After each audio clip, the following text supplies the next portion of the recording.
Friends, कल प्रधानमंत्री नरेंद्र मोदी जी ने 12 बजे रात को एक वीडियो बनाया। उसको लेके बहुत सारे मीम बन रहे हैं, प्रधानमंत्री का मजाक उड़ाया जा रहा है। लेकिन मैं सच में आपसे कुछ गंभीर सवाल पूछना चाहता हूं। क्या वास्तव में अब भी प्रधानमंत्री की बातों पर आपको भरोसा है?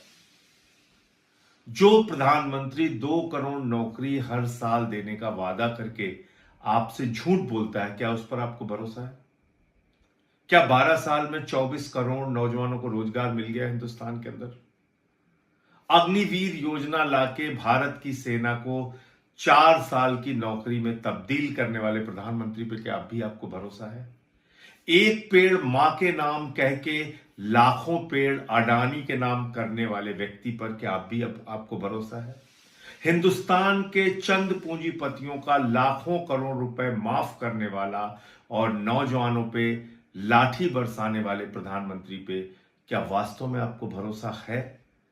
मैं आपसे पूछना चाहता हूं, 93 पेपर लीक से हिंदुस्तान के करोड़ों नौजवानों का भविष्य बर्बाद हुआ और प्रधानमंत्री इस पर खामोश रहे। क्या अब भी प्रधानमंत्री पर आपको भरोसा है?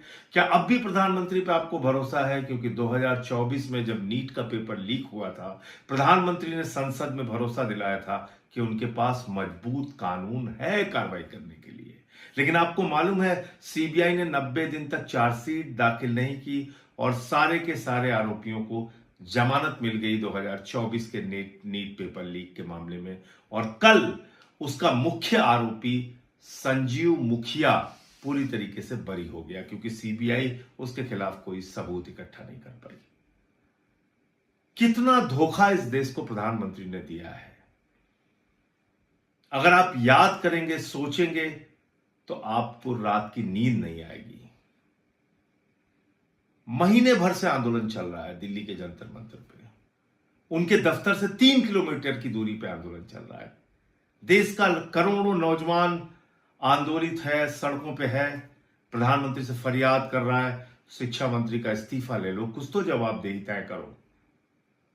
देश का युवा कह रहा है, जो 21 बच्चे मारे गए उनके परिवार को मुआवजा तो दे दो कम से कम प्रधानमंत्री जी। नहीं सुना प्रधानमंत्री ने। अब कह रहे हैं फास्ट ट्रैक कोर्ट बनाएंगे। अब बस यही बहुत बड़ी चीज आपके लिए कर रहे हैं, जश्न मनाइए आप। अरे उस फास्ट ट्रैक कोर्ट के सामने सबूत कौन लेके जाएगा? सीबीआई लेके जाएगी, पुलिस लेके जाएगी। वो सीबीआई तो कहती है कि आरोपी ही नहीं है। वो सीबीआई तो सबको छुड़वा देती है, कोर्ट के सामने कोई साक्ष्य प्रस्तुत नहीं करती। तो बिना कोर्ट के सामने साक्ष्य के कोई भी फास्ट ट्रैक कोर्ट या हवाई कोर्ट, कोई भी कोर्ट कैसे सजा दे देगी? तो इसलिए मैं ये सवाल आपके लिए छोड़ता हूं। अगर अब भी इतना धोखा खाने के बावजूद आपको प्रधानमंत्री की बातों पर भरोसा है, तो वह आप तय करिए। और प्रधानमंत्री की बातों पर भरोसा नहीं है तो फिर एक आवाज, एक आंदोलन इस देश में जो चल रहा है उसके समर्थन में लगाइए। जय हिंद।